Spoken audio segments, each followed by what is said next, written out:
예, 이번 시간에는 재난 심리 상담 중에서 공감적인 대화법에 대해서 말씀드리도록 하겠습니다. 재난 심리를 상담함에 있어서 사실은 일반 상담과 마찬가지로 굉장히 기본적인 것들이 되는데, 일단 이 공감적인 대화법이라는 거를 확실하게 숙지하고 가시면 제 생각에는 크게 무리 없이 어떤 분들과 대화를 하더라도 좀 자연스럽고 편안한 어떤 대화가, 그리고 도움이 되는 대화가 되지 않을까 생각이 됩니다. 먼저 보시면은 이제 공감이라는 거는 동정과 동감과는 전혀 다른 얘기입니다. 동정이라는 거는 너와 나가 별개, 특히나 이런 재난 상담에서는 굉장히 끔찍하고 어떤 지속적으로 비관적이고 굉장히 분노에 차고 감정 조절이 잘 안 되는 그런 어떤 우리 이 사건 경험자를 갖다가 만날 수 있습니다.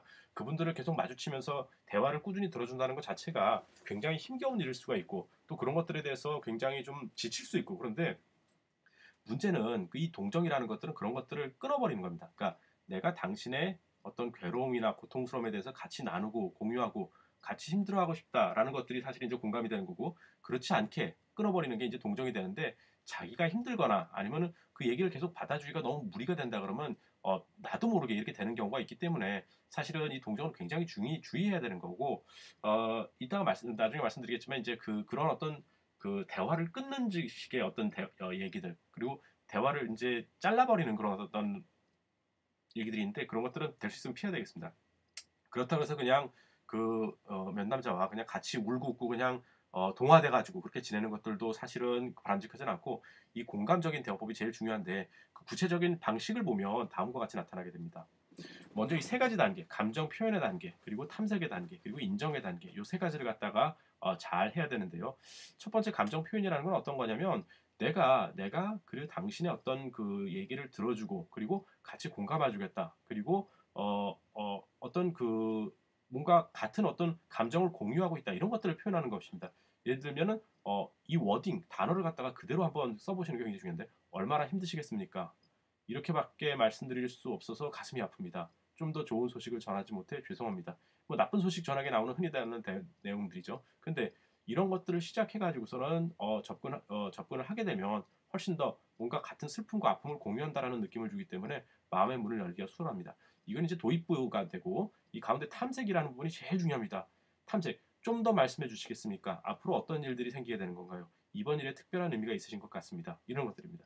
그러니까 상대방이 뭔가에 대해서 얘기를 할 때 그 사람이 처음부터 제일 힘든 부분, 제일 고통스러운 부분을 먼저 얘기하지 않습니다. 특히나 이 재난 상황에서는 더더욱이 그런데요. 사실은 이 재난을 겪은 사람들에게 가장 고통스럽고 힘든 부분이 어디냐를 물어보면은 우리가 겉으로 알고 있는 그런 것들과는 전혀 판이하게 다른 경우들이 많습니다. 특히나 후유증이 심하고 증상이 오래가는 사람일수록 더 그런 경우들이 많은데요. 예를 들면 이런 겁니다. 이 재난 상황에서 사람들이 어떤 것들을 경험하게 될까요?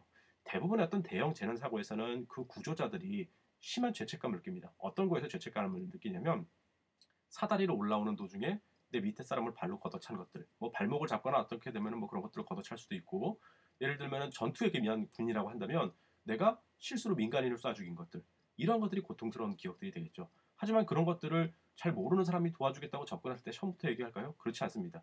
그 사람들은 그런 기억들은 절대로 말하지 않고 마음속에 담아두고 자기만은 고통스러워합니다.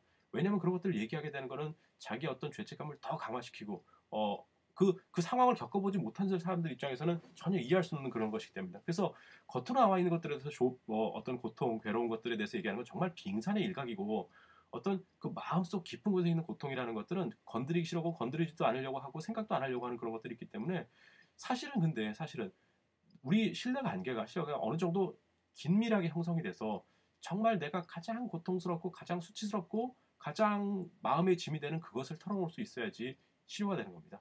물론 이걸 초기부터 그냥 강압적으로 할 수도 없고, 많은 시간이 가기를 기다려야 되고, 또 관계가 굉장히 탄탄해지고 그런 것들을 얘기하더라도 어떤 흔들림 없는 어떤 관계를 유지할 수 있다고 믿을 때, 그때만 얘기가 되는 거기 때문에, 사실은 이거는 뭐 10번, 20번 이상 정도의 계속적인 면담을 통해서 그런 것들이 이제 관계가 형성된 다음에 되는 것이니까, 너무 처음부터 서두를 필요도 없고, 또 굳이 처음에 그런 것들을 억지로 끌어낸다는 것은 사실은 면담자의 고통을 더 강화시키는 거기 때문에, 그건 굉장히 주의해야 됩니다. 하지만 만약에 말할 준비가 된 사람들, 그리고 내 얘기를 좀 더 들어주고 싶어 하는 사람들에게서는 이런 탐색이 필요하고, 좀 더 말할 수 있는 분위기, 좀 더 우리가 받아주고 들어주겠다는 어떤 의지를 갖다가 계속 표현하는 것들이 중요합니다. 그래서 좀 더 말씀해 주시겠습니까? 앞으로 어떤 일이 생기게 되는 건가요?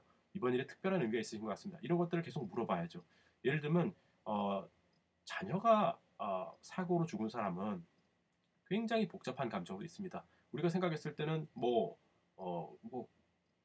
힘들겠다 이런 정도지만 자녀와 어떤 추억들, 걸었던 기대, 그리고 여러 가지 어떤 그런 심정들이 있습니다. 제가 아는 어떤 분은 이런 말씀하십니다. 아이들이 자라면서 한 번도 속 썩인 일이 없고 내 말이 시키는 대로 다 들었고 그런데 너무나 속상하다. 그게 왜? 왜냐하면 자기들이 엄마 말을 거역해서 하고 싶은 것도 하고 마음대로 놀아도 보고 이랬다 그러면 이렇게 죽은 거에 대해서 이만큼 고통스럽지 않을 텐데 내가 아무것도 못하게 하고 내 말만 듣게 하고 그렇게 했었는데 그래서 결국은 그렇게 하다가 이렇게 착한 일만 하다가 이렇게 죽으니까 이게 더 가슴이 아픈 게 아니냐 이런 식으로 말씀을 하시더라고요. 굉장히 오래 안정된 관계가 유지된다면 이제 그런 것들을 얘기하는데 그런 것들을 봐서는 사실은 처음부터 그런 얘기가 나오진 않죠. 어, 어, 우리가 생각하는 어떤 이 재난 피해자의 고통 그리고 그들이 한 경험한 것들은 사실은 겉보기와는 다르게 훨씬 더 깊이 어둡고 깊은 부분이 있다는 걸 알아야 되고 우리가 그런 것들을 말할 수 있는 분위기가 될 때까지 그리고 그분들이 그런 것들을 편안하게 얘기할 수 있을 때까지 계속 곁에 있어주고 계속 그런 얘기들을 들어주고 이런 것들이 제일 중요하지 않나 싶습니다. 마지막으로 인정인데요. 충분히 그렇게 느끼실 만합니다. 다른 분들도 비슷한 경험을 하십니다. 이번 일들에 대해 잘 이해하고 계시는 것 같습니다. 이런 표현들이 도움이 됩니다. 사실은 그런 격한 감정에 있는 사람들 그리고 이제 뭐 본인들이 말하실 때 제정신이 아닌 상태 이런 경험들을 하시게 되는데 그런 것들에 대해서 이게 굉장히 수치스럽기도 하고 또 이런 것들이 어떤 병적인 걸로 보이면 어떡하나 생각도 하고 여러 가지 굉장히 불편한 어떤 감정을 가지게 되는데 그런 것들이 있을 때 그런 것들이 병적인 게 아니고 자연스러운 어떤 충격을 받는 사람들의 감정이고 그런 것들이 충분히 받아들여질 수 있다라는 걸 갖다가 인정해 주는 것들이 도움이 될 것 같습니다. 아무쪼록 어, 공감적인 대화법들을 한번 활용해 보시고 이런 걸로 인해 가지고 세월호 희생자들이 아니면 실종 가족들이 좀 더 위안을 받았으면 좋겠습니다. 예, 감사합니다.